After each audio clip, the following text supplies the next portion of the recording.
নদীর পাড়ে এক দরিদ্র পিতা বাস করতেন।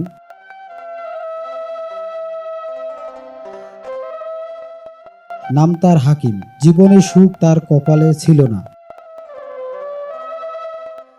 কিন্তু একটা সম্পদ ছিল, তার একমাত্র ছেলে রাহাত।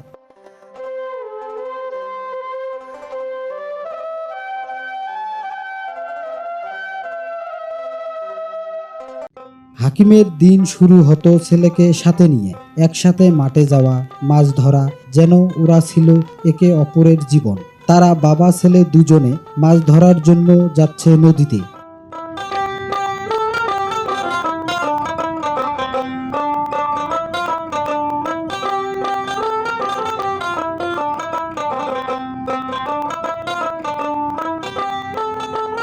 বাবা, আমার বন্ধুদের সবার স্কুল ব্যাগ আছে, শুধু আমার নেই। আমাকেও একটা স্কুল ব্যাগ কিনে দাও না বাবা। বাবারে, স্কুল ব্যাগ তো আজকে বাজার থেকে সবার চাইতে সুন্দর দেখে তোর জন্য একটা স্কুল ব্যাগ নিয়ে আসবো। তুই তো আমার স্বপ্ন, তোকে কি খালি হাতে স্কুলে যেতে দিতে পারি? তুমি আমাকে অনেক ভালোবাসো, তাই না বাবা? আমার পাগল ছেলে, তুই ছাড়া এই দুনিয়াতে আমার আর কে আছে বল?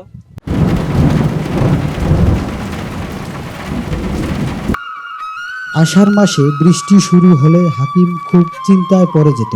কারণ এই নদী একদিকে খাবার আর ফসল দেয়, আবার বর্ষায় সেই নদী সবকিছু ভাসিয়ে নিয়ে যায়। কখন কার কি কেড়ে নিয়ে যাবে কেউ তা জানে না। হাকিম বিষয়টি নিয়ে গ্রামবাসীর সাথে আলোচনা করতেছে। হাকিম ভাই, এবছর তো নদীর স্রোত আগের বছরের চেয়ে অনেক বেশি। আমি ভাবতেছি এবার হয়তো নদী ভাঙন ধরতে পারে। ঠিক বলেছেন করিম ভাই, আমিও আজকে সকালে দেখলাম নদীর স্রোত আগের চাইতে অনেক বেশি। এবার নদী ভাঙন ধরলে আমরা একেবারে নিঃস্ব হয়ে যাব। হাকিম ভাই, এবার বাচ্চাদের খুব সাবধানে রাখতে হবে, যেন নদীর ধারে না যায়। হ্যাঁ ভাই, আমিও তো ছেলেকে বারবার বারণ করি, ওরা তো বাচ্চা, বুঝতেই চায় না। হাকিম ভাই, তারপরেও বলতে হবে, বাচ্চাদেরকে সাবধানে রাখতে হবে।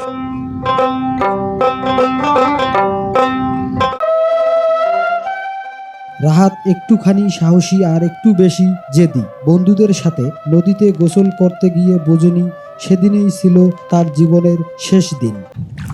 তামিম, দেখ দেখ আমি কত দূর পর্যন্ত সাঁতার কাটতে পারি।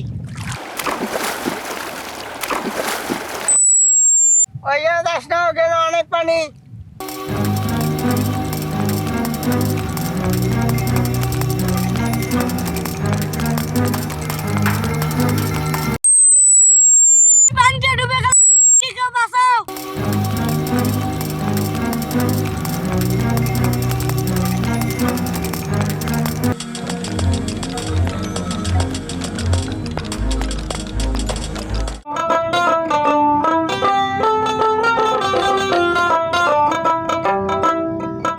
হাকিম ভাই, পানিতে ডুবে গেছে। তুমি কি বলো ভাই? রাহাত? না না, আমার রাহাত তো সাঁতার জানে। ওই বাবা, রাহাত রে!